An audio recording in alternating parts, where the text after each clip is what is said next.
Hey guys, welcome back. I know this is unusual for me that you're getting two videos in one day, but my local Target had this in stock. Granted, I had to have somebody go in the back and get it, but I'm very, very excited, very happy, and I really am glad I get to share this with you. This is the Buzzworthy Bumblebee origin figure. This is based off of Bumblebee's very first scene in the original Generation 1 cartoon, where he doesn't transform into a Volkswagen Beetle or some sort of Cybertronian car. He just said this cool flying hovercraft. Let's go ahead and just take a look right here at the figure in the box. If I can get this in shot here, there we go. Now he's in this modern Hasbro packaging, which has no plastic, so I'm very worried about the swappers out there getting a hold on it.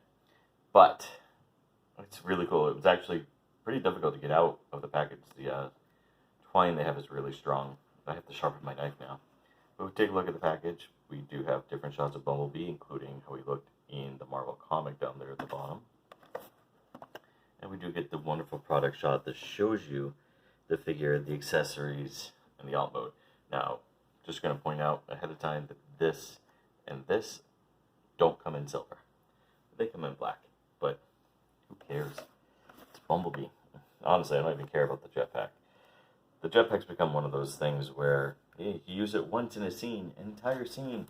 Now we have to use it forever and ever with anything we get. But here we go. Now you will see here I have two copies. Whoops. One for me and one for my buddy Brian. This is fun as hell. This is fantastic. Now I do want to warn you that a lot of these pieces will pop off if you apply just the slightest pressure. These two flaps here and this part of the wing, I've had to reattach a couple times just getting it into this mode the first time. So I am worried that these will become a problem in the future, especially if the little nubs that hold everything together, well, wear down. But here we go. We're taking a look at it. It is this really cool Cybertronian Ufo. It looks good. It looks fantastic. There is no port.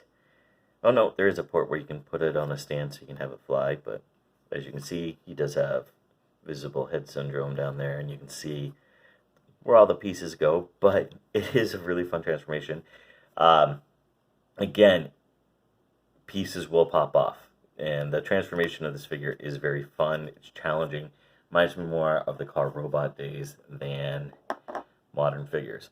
He does come with accessories. For vehicle mode, not really anything. You can take his gun, plug it here, here, or even in his hands down below, whatever you want.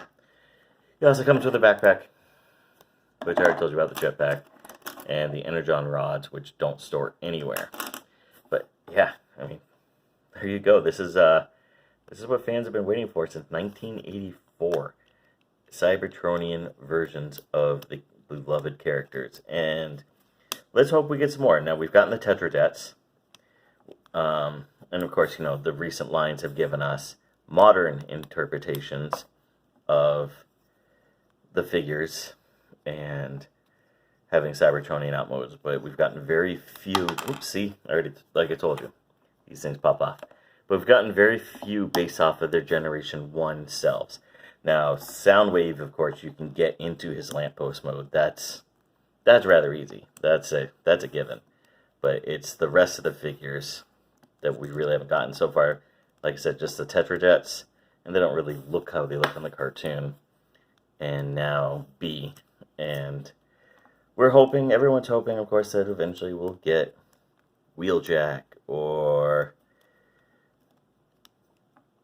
Jazz, but I highly doubt it. But I would love to be proven wrong. Now, as you can see here, these pieces, this whole transformation sequence is very, very tight.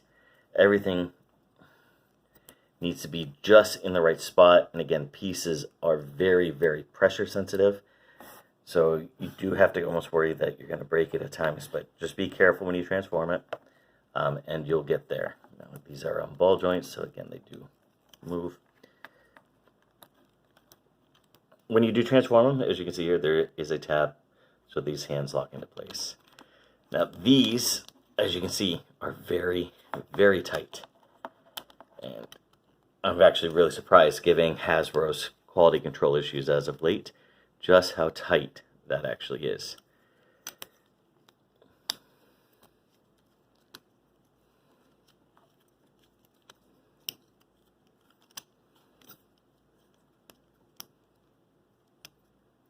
trying to remember how to do this.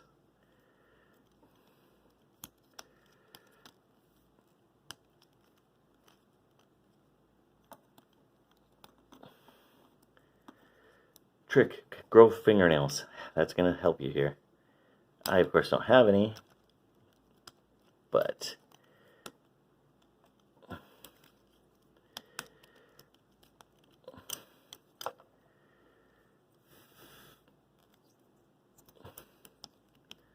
alright, let's go ahead and stand you up. And let's adjust the camera here. And here we go. We've got him in his bot mode.